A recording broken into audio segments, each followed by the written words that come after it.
Our next story is about the BLM organization and U.S. corporations that support the movement, like Nike. Joining me now to discuss how hypocritical this whole connection is Bishop Aubrey Shines. He's the chairman of the Conservative Clergy of Color organization. Bishop, thank you for joining us on Real America. How are you today, sir? Fantastic. Dan, thanks for having me, especially on this topic here.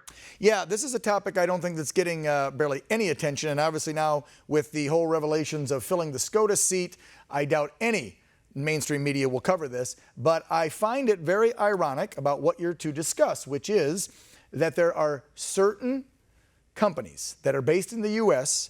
that are using, let's call it, I mean, this is like slave labor in China and other foreign nations. We've all seen videos of 10, 11, 12-year-old kids being forced into labor to make their products, sell them to Americans, and some of these companies support the BLM movement. One of the biggest ones out there, Nike, who of course joined up with Colin Kaepernick, a year ago, made him their spokesperson and is fighting for equality and rights for the black community and talk all about the slavery in our country from hundreds of years ago, when in fact you have companies using slave-like labor to make these products. The only word I can think of, Bishop, is hypocrites.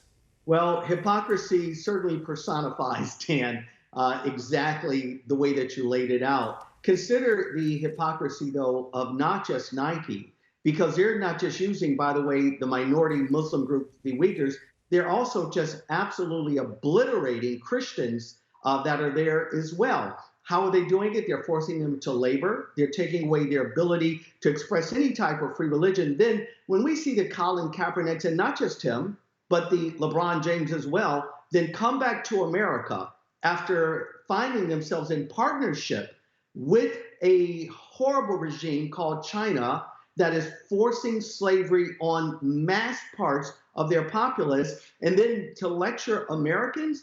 These are the same individuals, by the way, that find it necessary to talk about what they call systemic racism in America. And I just simply say in our organization, it's just simply putting it out there saying, look, if we're going to talk about systemic racism, as I did it with my op-ed in the Washington Times, let's talk about it from a historical perspective, not a revisionist perspective.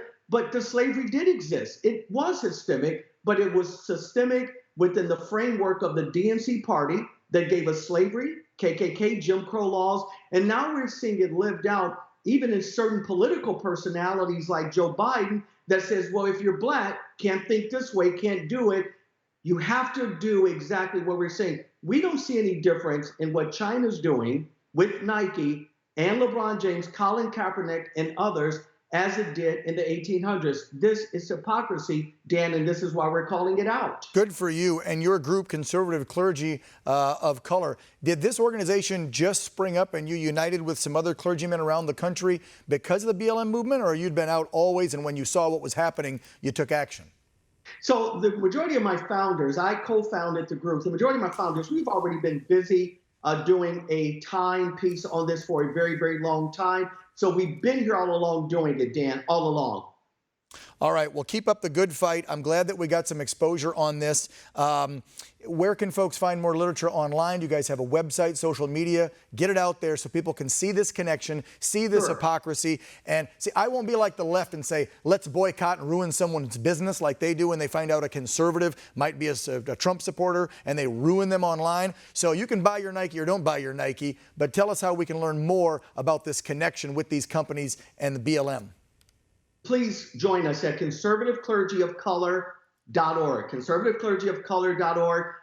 Tons of video, lots of literature, a lot of op-eds that we have produced out there. We are seeing a shift, Dan, in the landscape of America because of the work that we're doing here. Thanks so much for allowing us to share that. Yeah.